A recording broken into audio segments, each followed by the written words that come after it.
You're listening to Cat Hi, I'm Kat and welcome to Cat Tales.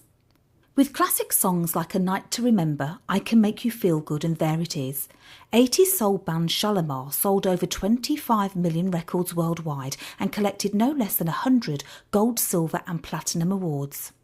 As well as thrilling audiences with a dynamic blend of funky feel-good music, band member Jeffrey Daniel was regarded as a fashion icon and trendsetter, bringing street dance to the UK and teaching Michael Jackson how to moonwalk.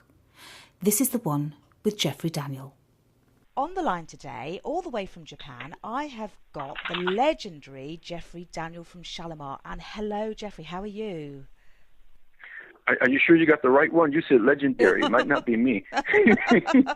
That's you, all right. You are the legendary. You've got some great credits to your name. Come on, you've been, in Shalamar from the amazing heights, the heady heights of the 80s.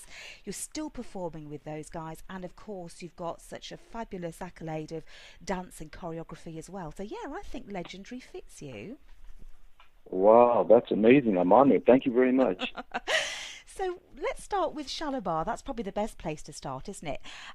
You're obviously doing some UK dates at the moment with Shalamar. You're bringing them back to the UK, aren't you?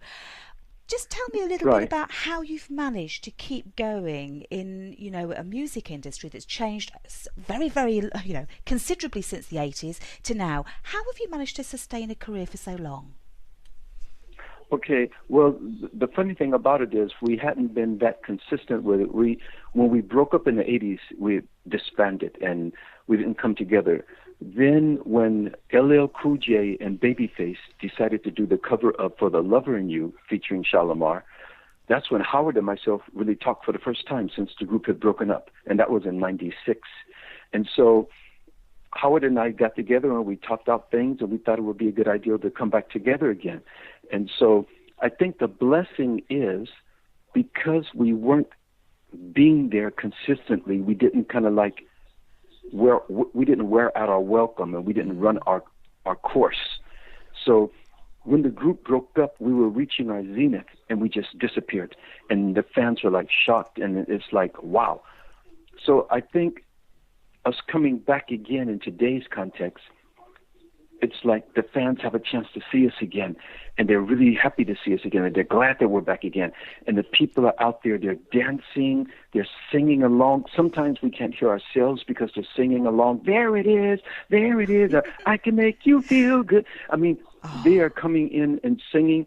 They're bringing the next generation and the generation after that as well. And I mean, we're just having a great time. It's amazing. So I wasn't expecting this to be happening at this point in my life, but it is, and it's going well, exceptionally well. Oh, it's amazing, isn't it? I mean, in the sort of like the heady 80s, 25 million records sold worldwide. I suppose after having that kind of height, you didn't expect to have a resurgence of that. So that must feel great. Yeah. Plus, I was off onto other things, like when Shalamar broke up. For me, it wasn't about making records. I went on to do other things. I was doing Starlight Express, a movie with Paul McCartney. I was hosting 620 Soul Train on British television. I did a radio show in Japan for 3 years in Sapporo. I was choreographing. I was doing things behind the scenes and this and that, and I was loving it because I love, I'm a creative person and I love being creative and creating things or doing new things. So for me, it wasn't about continuing to make records. Jody and Howard, their primary thing is, still being a recording artist and making records. But for me, I've done so many things. Yeah, and I think that's the bit that gives you the longevity, doesn't it? And doing those different things also, I'm guessing, feeds in with the creativity of the next creative project you've got. Yes. So something like, let's take the fact that you introduced, street dance to the UK, really, didn't you? You brought something new and amazing to the TV that the young generation in the UK had never seen before. So how did that feel to you at that time? Well, when I was doing it, I wasn't aware of the implications of what I was doing. But after I did it, and then the reaction we started getting, I was like, wow. It was blowing my mind as well as their minds, because I was doing what I was already doing. Like I got into the body popping aspect of it around, let's say, 78 to 79. And I first did it on Soul Train in America in 79. First did the Backslide on 79. And then I did Top of the Pops in 82. And so it's something I was already doing and cultivating. So I just went on and did it. And then after that, we got the reactions and everything just went boom. So I was just as surprised as they were. And it was just like, wow. Yeah, to inspire Cool. all that, in that whole movement must have been absolutely incredible. But where did you get the inspiration yourself? Because that must have been quite an amazing leap from traditional dance into something that was so organic in terms of your body movement. Well, I've never done, I can't say never done, sorry. Of course, I've done traditional dancing, but then there was a long time that I wasn't doing traditional dancing, such as locking, the robot, whacking, and these things that we're doing from Soul Train. And then I'm from LA, so the West Coast was like leading in the dancing movement at the time. And so all the dances that we're cultivating on the West Coast, and then along came body popping, which was one of the later ones. After that came breaking, but I didn't get into breaking. I wasn't spinning on my head and rolling on the ground thing. No. But so body popping was an evolution from that whole robotics locking into bam, body popping and the miming and the backslide, which Michael called the moonwalk. Yes, he misnamed that, I think, didn't he? I mean, this is quite the incredible thing, the fact that you taught Michael Jackson the moonwalk, which was actually the backslide, I believe, wasn't it? So how did that all come about? Because that's quite an incredible accolade to have on your CV there, Jeffrey. What happened? Well, as I said, I did it in 1979 on television. And they just happened to be playing a Michael Jackson song when we did it. And I did a solo exhibition on Soul Train. Once again, they played a Michael Jackson song. But I did not know Michael was watching me on Soul Train all those years when I was dancing on Soul Train. Wow. Because I was definitely watching him in the Jackson 5. But I had no idea that I was one of his favorite dancers. So, because I'm reading in the press about he loves Fred Astaire and he goes to see Sammy Davis Jr. And, he likes those Hollywood legends that were dancing at that. But I did not know that if he's sitting at home watching me on Soul Train. So that was amazing when I finally found that out. So Shalamar were playing at Disneyland, and we're doing a run there for the graduation ceremonies. And so my road manager came and said, Jeffrey, your student's coming. I said, my student? He said, yeah. And I know what he's talking about. And sure enough, Michael Jackson came and he brought little Janet Jackson with him, and they stood on the wing of our stage and watched us perform because I was making so much ruckus about this thing I was doing. People thought that a rope was pulling me. They thought I had wheels on my shoes. They thought there was oil on the floor. People couldn't understand how I was gliding across the floor backwards like that. So Michael came and he watched it, and after that, that's when we got a call from him to come and teach him how to do the dance. He wants to know how to do it, and you can understand that, can't you, Mr. Because it was an absolutely amazing, almost a miraculous kind of movement that you were bringing to the the TV at that stage. Wasn't that absolutely incredible? So from that point, then I guess you started to have a personal relationship with Michael, didn't you? And was involved in the choreographing of some of his videos as well, I understand. Right. I mean, I've had a 20-year working relationship with him off and on, and I'm in the Beat It video, just in it. And I'm not in a lot of the dance scene because while we were filming Beat It downtown Los Angeles, Shalamar was recording up in Beverly Hills at the Studio Masters studio in Beverly Hills. So I was going back and forth. Like whenever I wasn't needed in the studio, I would jet downtown and I would participate in the Beat It video, but I had to keep calling. We didn't have mobile phones back then. So I had to keep calling back to the studio, knowing that if they needed me, okay, so Jeffrey, maybe you got another 2 hours, or 30 minutes, and I'd have to jump in my car and zip. So I was going back and forth. So I'm in Beat It, but then come the next album, which was Bad. Then yes, I choreographed the Bad video and the Smooth Criminal video. I went to Brazil with him to do the They Don't Really Care About Us video. So I worked with him on that. And then the Ghost it's like a mini movie type thing. It's kind of odd because he spent so much money and worked on Ghost so long. I think it should have been put in cinemas and could have recouped some money back, because that thing, I mean, Stan Winston, you know, the special effects guy from Jurassic Park and all that. Sure. He did the costumes and makeup and all these special effects and things, and it was just released like not even one of the most publicized videos, I wouldn't think. Crikey. Wow. The Ghost. But so much time and money went into it, I was surprised. So, and then the last job I had, when he started his history tour, I didn't need to go on tour because I wasn't one of the dancers on his tour, and I wasn't choreographing anymore. So he placed me at MJJ Records. So I was doing creative consulting and A&R for his record label, MJJ Music. That's the last job I had in America. Terrific. So how do you come up with all these kind of amazing sequences? Because the work that you're talking about there is absolutely incredible to watch, isn't it? And it made everybody aghast at the time. It's like, goodness me, what's going on? How on earth are they doing that? How do you actually come up with ideas that are going to, first of all, be able to be done, and then secondly, consistently to that kind of standard? Well, you're talking about the dance itself? Yes. Yeah, because... Okay. Well, if you talk about that dance, you have to... Let's go back now. When we were doing the robot, and this is funny, this is a really funny story. When we were doing the robot, we're imagining a machine is inside of our body. So as I'm moving, I'm hearing this... I'm hearing this sound of every movement I'm doing. When we're doing the backslide, which Michael named the Moonwalk, it's like we're on an escalator that's going backwards, but we're walking forward. Yeah. Now, after all of that, look at movies now. Robots don't move like robots anymore. They look like humans and they move as naturally as humans do. Yes. So in today's context, that never would have worked. Come the Terminator and all that. Now robots are just like humans, But back then, robots were like a mechanical thing, moving like zip, zip, zip, zip, zip, zip, zip. That's how. So we were imagining that, and I'm hearing that in my mind and doing the backslide. But now, so in today's context, it wouldn't be a mechanical thing. I think it would be more like an android, fluid, humanistic, futuristic. I don't know. Yeah.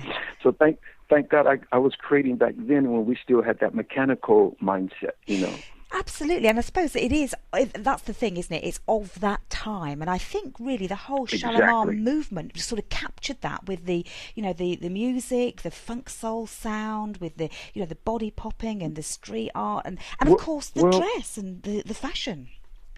Exactly, the fashion. Oh, I'm glad you mentioned that. The fashion played a very big part of it. And like when I changed my hairstyle from the afro to this kind of like punk style, and I had it straight and I had the braids, and that people just really freaked out because I was one of the first ones to do it in the R&B world. Wow. And then Prince was doing it as well. So at one time, the only two black guys who were doing something like that were myself and Prince. Wow. We were the forerunners of the new wave movement, as far as going into the black community. And I picked it up from the kids in London, on the streets of King's Road, and that I saw these mohawks and shaved heads and things like that. And I said, hey, I want a piece of that, Yeah. It was just, everything was exciting to me. And I was getting clothes from World's End, the Kensington Market, all these places, just all this funky, creative stuff that was going on. What's funny, and it's kind of a shame, a tragedy, is that back then there was an English look, there was an English sound, and when on the streets, the English designers, the English fashion. Now it's all corporate. It's all the top man, the Gucci, the Louis Vuitton, the this, the that, and it's everywhere. Like if you come to Japan in the 80s, it was Kansai Yamamoto, Yoji Yamamoto, this designer, that designer, and now you go on the street and it's all the commercial shops are there, the corporate. So everyone's dressing and looking alike everywhere. I know. Well, you have it's awful, isn't few it? pockets of individuality, just a few pockets of individuality. But after that everyone's into the designer names and the same look.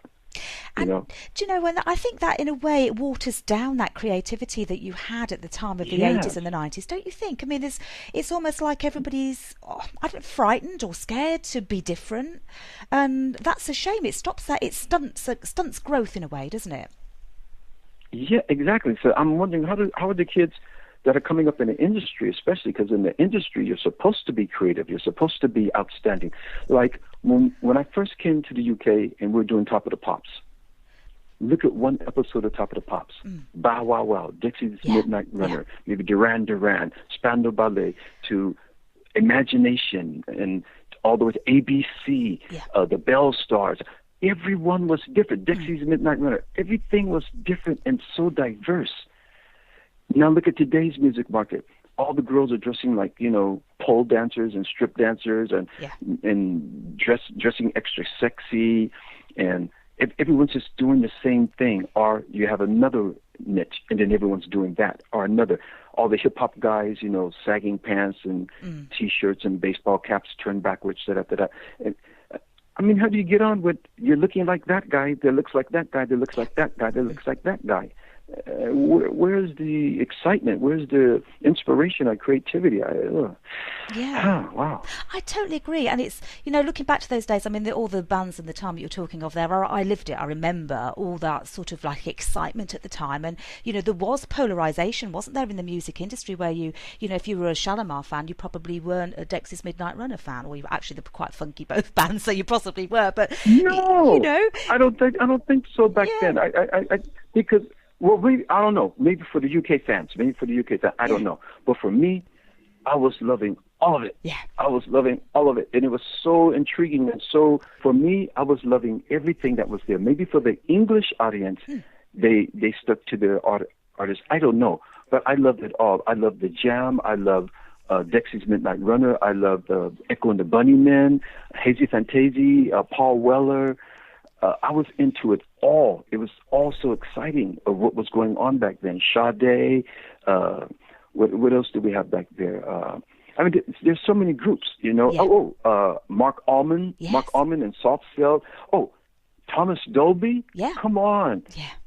And Thompson Twins. Oh, come on. Yeah. It was all great. It was all great. It was. Do you know what? It would be great to have a teletransporter now, wouldn't it? And go back to that time, because it was a melting pot of talent, wasn't it? It really was. Yeah. Yes, it was. And the funny thing was, if you went to Camden Palace on the same night as Top of the Pops, a Thursday night or whatever, Steve Strange was hosting it, and you'd see Top of the Pops there, because whoever was in town for Top of the Pops, they'd be at Camden Palace. Yeah. Wow. Amazing. Or at the WAG Club on Wardour Street. Crikey. What was amazing about that is actually the fact that you did rub shoulders with all of these different acts. Did you actually get all inspired from seeing what other people were inventing? Did that sort of spark new creativity in yourself? It did, and it pushed you, because you'd see something happening over there and go, okay, all right, that's great, okay, now we got to come with something, we got to top that, So it kept us on point. And there may have been things that you saw that were like, wow, and wow, that's cool. And you may have like subconsciously picked up something from someone else, because you're trying not to copy. You don't want to be obvious or nothing, but maybe there are things you admire that someone else does that you might incorporate. I don't know, but I don't know. But like the musical community was so tangible back then. We knew each other. We can go to a place and have a drink together and be somewhere.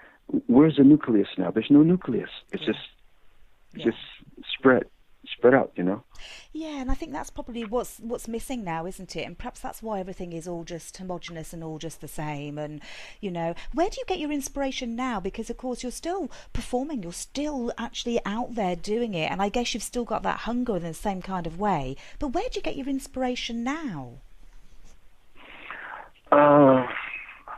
Through cultures, as I always have as well. But there are some things out there that are inspiring. I mean, Bruno Mars is inspiring. You've got who else? I'm trying to think of someone that's people who are newly current. I mean, it's not like before, because very few people now you can go through the whole album like in the back in the days. Like now they might have this one hit single that you like or a couple of singles. Sure. But back in the day it would be a whole album. I mean, Sam Smith, Adele, I mean, who's happening on the other side? Like this whole rap thing. Yeah. I think for me personally, I feel like rap has run its course because it's been going on since like the 80s, and here we are in 2018. So how am I going to be excited about a new rapper coming out talking about the same things and, you know, their money, their car, their jewelry, and what they drink and this and that? How can that still be exciting? I really don't know, but they're keeping it going for some reason. But I'm more of a musical person, and I really like good music. Yeah. And so I think I'm just more inspired by just life. Yes, I get what you're culture and life. You know, I'm in between Nigeria, Japan, the UK, mostly, and I'm into those cultures, and I'm, you know, seeing what's going on there, and, you know, the traditional things as well as the futuristic or current things that are going on. I'm into those things. I'm into the astrophysics movement, Neil deGrasse Tyson and all that, and I've always been so interested in the stars. I have a motto. My motto is, you all are looking at stars, but I'm studying galaxies. Oh, I love that, Jeffrey. That's my motto. That's my kind of language. I love that, and I can see that in my mind's eye now. And I guess you know, because you're an inspiration for so many other people, that's so true as well. I do love that. So if you had to look back on this, you know, you've got all these lovely, wonderful things that you've done. Is there anything that really stands out as being the one thing that you'd say, do you know what, I'm so pleased that happened, or I did that? What are you most proud of? There's a few of them. So, I mean, one of them would have to be being the original cast member of Starlight Express, because on our opening night, Her Royal Highness came with Prince Philip, and they came on stage and shook our hand, and she spoke to me. So, I mean, how often is that going to happen, you know? Yeah. And it's not that she's just the Queen of England. I mean, she's one of the longest standing monarchs on the planet. Absolutely, yes. I mean, so she's a legendary queen. I don't think any previous queens have been on the throne as long as she has, have they? That's right. No, you're absolutely right. I mean, yeah, as far as I can remember. I don't know the history that well, but as far as I can remember, I think she's one of the longest. Yeah, she's one of the longest sitting queens. So that's legendary to say that. I shook her hand and she spoke to me. She said, "Oh, well, how fast were you going on this day?" And I was so nervous not to, you know, they taught me the protocol and don't speak to her, allow her to speak to you first, and this and that, you know. Because I'm from America, you know, I would have said, "Yo, what's up, Queenie baby? What's happening? You know, what's going on? You know." No, I'm just joking. That would have been a first for her, I'm sure. She'd have loved it. Oh my goodness, he's a bit active, isn't he? No, but you know, so I was just like, you know, but that was an amazing moment. That was an amazing moment. Other than that, working with Paul McCartney. I mean, because 1964, I was a kid, and I was watching when the Beatles came to America, and everyone at the airport screaming, and all these girls, and they were just the biggest thing that had ever happened, right? Yeah. And Paul was my favorite Beatle all along, and he recruited me to be a dancer in his movie Give My Regards to Broad Street. Oh wow! And when I first met him, they flew me to the UK. He recruited me to be in his movie. I'm at the hotel. The car picks me up, takes me out to the studio. And when he meets me, he grabs me by my hand, and he walks me to the camper where he and Linda are having lunch together. I have lunch with them. Then he takes my hand, and he walks me and shows me the whole set and everything. And I'm like, I'm walking with Paul McCartney. Surreal. Paul McCartney is holding my hand. I'm walking with Paul McCartney. And I kept saying this to myself, but I didn't want to make it obvious to him because I don't even know if he understood the moment that I was going through. My. Oh, isn't that great? Isn't it wonderful when you meet your heroes? That's just incredible, isn't it? Oh, it's an amazing. And then he was so nice. He was so accommodating. He was just such a great person. So that's what makes it even more better, you know? Wow. I mean, both of those moments that you're talking about there must remain with you for your life. You're never going to forget those, are you? Oh, definitely. And then, of course, working with Michael, of course, and being his dance brother and staying up at his ranch with him and just talking one-on-one with him and just spending so much time with him. It's just, those are other things. Because I know I'll never meet another person like him in my life. I know that, you know. If I lived another 100 years, I'll never meet another person like Michael. No, they say that, don't they? He was quite an incredible, not only performer, but the person was quite charismatic and, yes, a one-off, wasn't he? Yes, because he was so honest. He was brutally honest. It's like we're on the set working on a video, and this other choreographer is explaining what he wants to do on Smooth Criminal, but he's talking through it, and you don't talk through it to Michael. Michael's a dancer. You show him. Yes. So the guy's going, right here we want to do, Annie, are you okay? Annie, are you okay? Are you okay, Annie? And he's showing Michael to move it as he's talking. So Michael's looking at me through the side of his eyes and smirking, and the guy goes, I saw that. What are you two doing? He said, Michael, are you paying attention? And Michael goes, was it that obvious? Like any other person would have went, oh, no, I was paying attention. No. You know, but he's so honest. He just said, oh, was it that obvious? And I was surprised. That's just how honest he is. Like when I stayed at his ranch with him, and it's time to go to bed. And Michael goes to bed at a decent hour. He doesn't stay up late. Mm-hmm. So, and he's go, Jeffrey, you can go to the train station, you can watch TV, you can go around the grounds, whatever you want to do. If you're hungry, call this number and they'll fix food for you. He said, I'm going to bed. So he goes towards his room, and I go, okay, Mike, have a good night's sleep. He goes, okay. And he'll go, I love you. And I go, I love you too. And he'll go, I love you more. Like, he sets you up for that every time. But guys don't talk like that, do they? They know, and that's that. But isn't that wonderful though? Because why not? But he's so honest. He doesn't feel intimidated or inhibited by stuff like that. He's just himself. So he says, you know, I love you, and I love you more. Yeah. And you know, oh wow, guys normally wouldn't talk like that, but it's like, you know, he feels your family and he genuinely loves you and appreciates you, and he shows it. You know. And that's how special was that? I mean, that was just incredible, wasn't it? Really, that, you know, he was like that, and just so, you know, full of love, and I think that people are frightened in a way, aren't they, to show that side of their character? You know, I went out to a club the other night here, and it's sad what's happening to clubs, because I've seen it in the UK too. Mm. When I was going to clubs in the 80s, we were dancing. We're out there dancing. Yeah. We were just waxing the dance floor, having the great time of our life. Today, they just bring bottles to table, and everyone wants to sit in the VIP, and everyone's watching to see who's who and who's ordering what. Is that fun? No, it's not, is it? Wow. Has everybody got lost somewhere along the line in this last 20 years? You know, it seems to have, the authenticity and the thirst for life seems to have disappeared. Yeah. Isn't it? Crikey. Yeah. Oh. Yeah, I don't know. Yeah. So with all this great stuff behind you then, Jeffrey, what is it you haven't done yet that you would really love to do? I have not gotten into a rocket and went into space yet. Oh, I'd love to do that. I haven't done that. And one thing that I'm working on now, and I have a couple of treats for everybody. I'm working with a UK artist that I discovered, and I just put about 7 songs in the can with her, and I'm about to debut her, and her name is Sammy J. Oh, right, okay. This sounds exciting. Then there's another UK artist I'm working with. His name is Simon.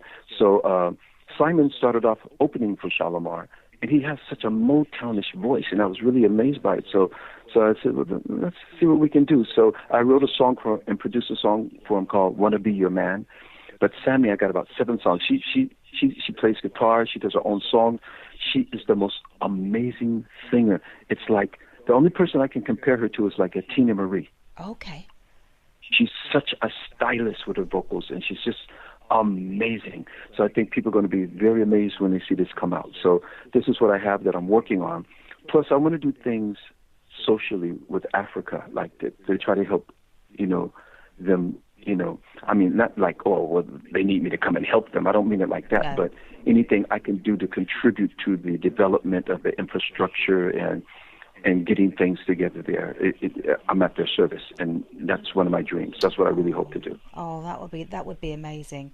Well, I wish you all the best for that. I've got I've got the dates here for Shalamar as well when they come over. So I'm going to say to everybody, get down and see you. You're in London, Manchester, and Birmingham, aren't you? In November.